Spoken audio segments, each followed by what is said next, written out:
guys.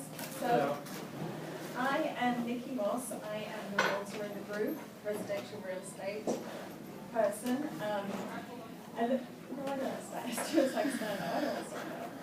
That's why I kind of moved to the end of the table. So a little bit about me. Obviously, I'm not from here. I grew up in England, London, England. I have actually been living here now for 25 years. I can't believe it's 25 years, but I've been here for 25 years. When I first moved here, I actually started work for my stepdad's companies. He was in the leverage buyout business. I left there and went to work at Barnes Jewish Hospital, and I worked in the foundation office and I ran a lot of their special events. And then I left Barnes Jewish and started my own business, which was a wedding planning / concierge business. So I did that for 5 years, planning weddings mainly for people, and the concierge stuff was a little bit on the side of just about doing anything and everything for somebody else, running errands for them, getting tickets to Super Bowl, I did, you name it, we did it. And then towards the end of 2005, I closed that business and thought, what am I going to do now? And my stepdad said, why don't you go into real estate? And I was like, oh, okay, maybe I'll go into real estate. So I started with a different real estate company that I'm with now. I was with Prudential Alliance, with them for about 6 years. And most recently I'm with Keller Williams Realty. We're based out of Kirkwood. And Keller Williams is really kind of known for their training. It's probably the best agency with regards to training their agents. They offer so much that you really can't do everything, but it is a great agency, and I'm thrilled that I made the switch. And so this morning I just wanted to kind of tell you a little bit about the different types of agencies that there are, because we were talking the other day, some of us, and I think there's a little bit of a misunderstanding as to what type of agent different agencies offer. And we're more of, we're in between kind of the real traditional and the untraditional agencies at Keller Williams. We have what's known as sellers agents and buyers agents, and designated agents and transaction agents and dual agents. And so I'm going to tell you just a little bit about them. I'm what's known as a designated agent. So that means that I work with sellers and I work with buyers. If you are on a team, if you have an agent that has a number of agents underneath her, and you work on that team, you might be assigned to just be a buyer's agent, meaning you primarily work with buyers. You take them out, you're looking for new properties with them, that's all you do, is just work with buyers. You may be assigned to be a seller's agent, which again means that you are just primarily working with sellers. You go set up the appointment, you work out all the details about marketing that home, you work out the commission, and I'll get into that a bit in a second. And you are their #1 contact, and that's all you do is sell the home. Now there are occasions where you might become what's known as a dual agent. So I have, say, Stuart's house on the market for sale, and I'm primarily the selling agent right now because I'm listing his house and I have it for sale. And Todd comes along and Todd says, oh, this is such a great house, we want to buy this house, but we don't have an agent, could you help us? I turn around to Todd and I say, well, obviously I'm the listing agent, but I can help you. I obviously have to let you know that I'm a listing agent, and I'm going to speak to my seller and ask my seller if I can assist you as because you're buying the house. Now I will be known as a dual agent. It is done, it's not done very often, but it is done. And so now there's another agency. Now I'm working as a dual agent as opposed to just the selling agent or the buyer's agent. Another incident might happen where Todd's a friend of mine, he lives down the street, and he's like, hey Nick, we're moving out of town and my cousin wants to buy a house and all we need is for somebody to just help us do the paperwork. Can you assist? I'd be happy to assist. Obviously I'll charge a fee, but now I'm going to be the transaction agent, purely helping Todd and his cousins write up the contracts, tell them about the contracts, negotiate with them, and purely writing that contract up, transaction agent. Each agency has a different fee associated with it. I think a lot of the time people think that when you're a buyer's agent, you have to pay us. So Todd comes along, he's a prospective buyer. First of all, I want to make sure that Todd's pre-approved, so of course I'd be sending him to my friend down the end of the table there, Stuart, to get pre-approved. Once he's pre-approved, we're going to sit down, we're going to have an hour-long consultation, and Todd's going to tell me everything that he's looking for in a house, whether it be school districts, if that's important, the location. Now I get an understanding of how much he's looking for and stuff, and I can show Todd 100 houses. And at the end of that time, Todd can say, you know what, Nick, I think we're going to put it on hold. We want to save up some money and then revisit this next year. What do I owe you? Because obviously you've helped us. And I turn around to Todd and say, you don't owe me a penny. And Todd goes, what? Are you kidding me? And I'm like, nope, because I don't get paid from Todd. There would be a very, very rare incident where Todd might be paying me.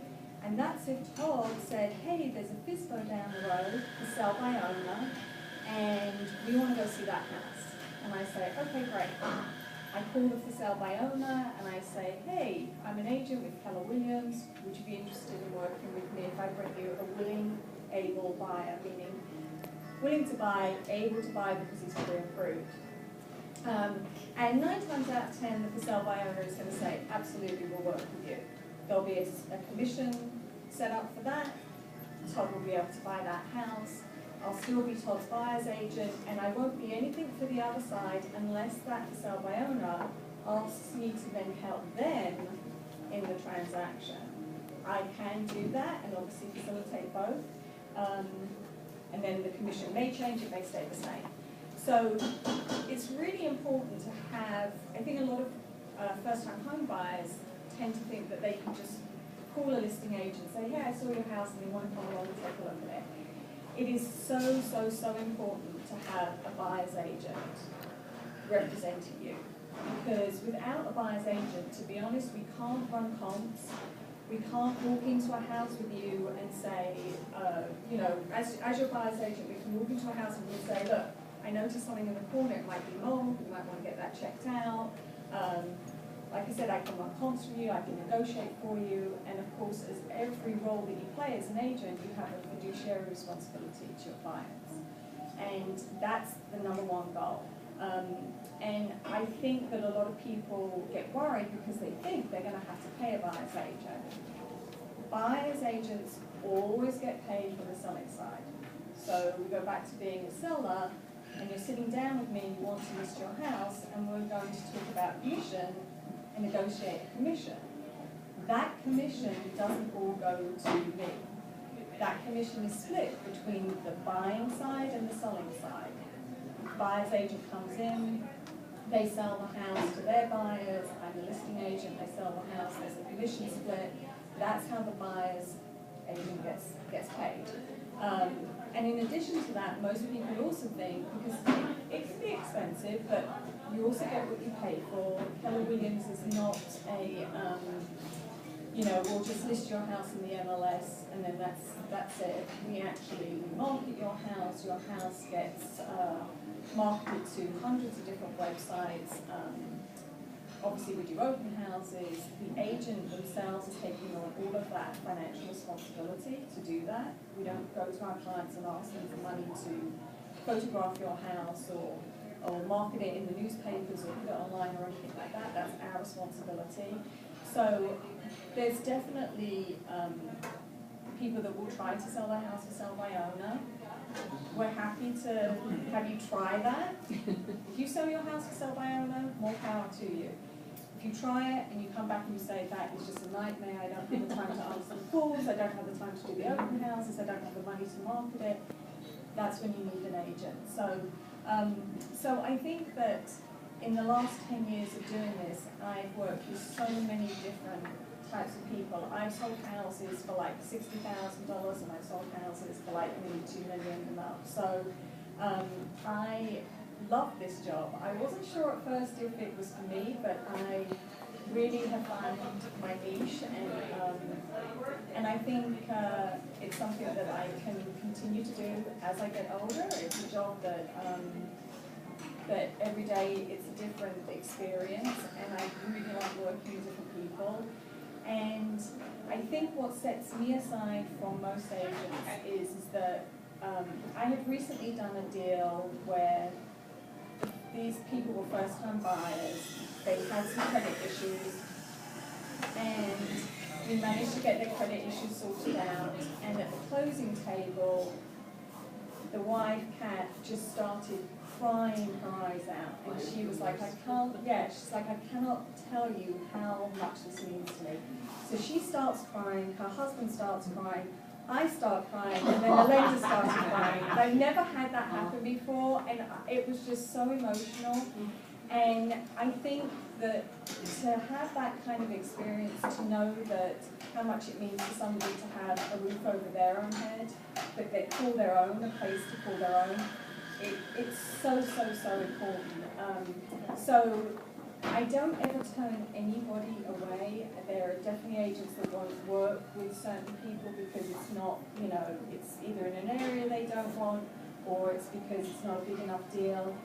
I truly believe that everybody deserves to have a home.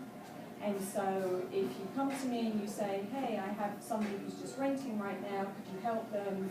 Absolutely, I'll help them, because those renters will eventually turn into buyers, and I will help them get to that point if that's what they want. If somebody comes to me and they have bad credit, I'm going to help them figure that out too. Of course, most people when they come along, I would say at least 70% of new buyers are not pre-approved, and they want to just go out and look. So of course we want to try and get them pre-approved first. But it is a very, very rewarding job, and I hope that more people will understand that we're here to help and to support you, and our number one concern is not the paycheck at the end of the day. The number one concern is making sure that our clients' needs are met and that you're happy, and the job doesn't just end. I actually had a realtor say to me, well, your job's finished now because you sold them the house. And I said, that is like so not true. My job never ever ends with any of my buyers just because I sold the house. They can call me years from now. In fact, I want them to call me years from now because I know my other house, but my job doesn't end. I'm always around for them, and if they need anything, that's what I'm here for. And so that's kind of basically what I do. If anyone has any questions, I'll answer questions. I would think it would be very challenging to be both the buyer's realtor and the seller's realtor. The dual agent. Can you, It is, but a lot of agents won't do it just for that simple reason, because your number one concern is your seller. So you've negotiated, you sat down with your seller and you said, okay, I know what your bottom line is, I know what you will and won't take, and then a buyer comes in and now you want to try and do your fiduciary responsibilities to your buyer as well. So some agents will actually refer it to somebody else in their office, but there are agents that do both. if they're a little schizophrenic. Yeah, but you have to go in and say, look guys, this is who I represent, and now I'm representing you. So it does work sometimes, it can work, but it can be a little bit tricky because everything's confidential, and you can't, if you've already had a conversation with your seller about certain things, you can't go back to the buyer and say, well, the seller said this. You have to represent them in the way of a buyer and not get caught up in that. All right.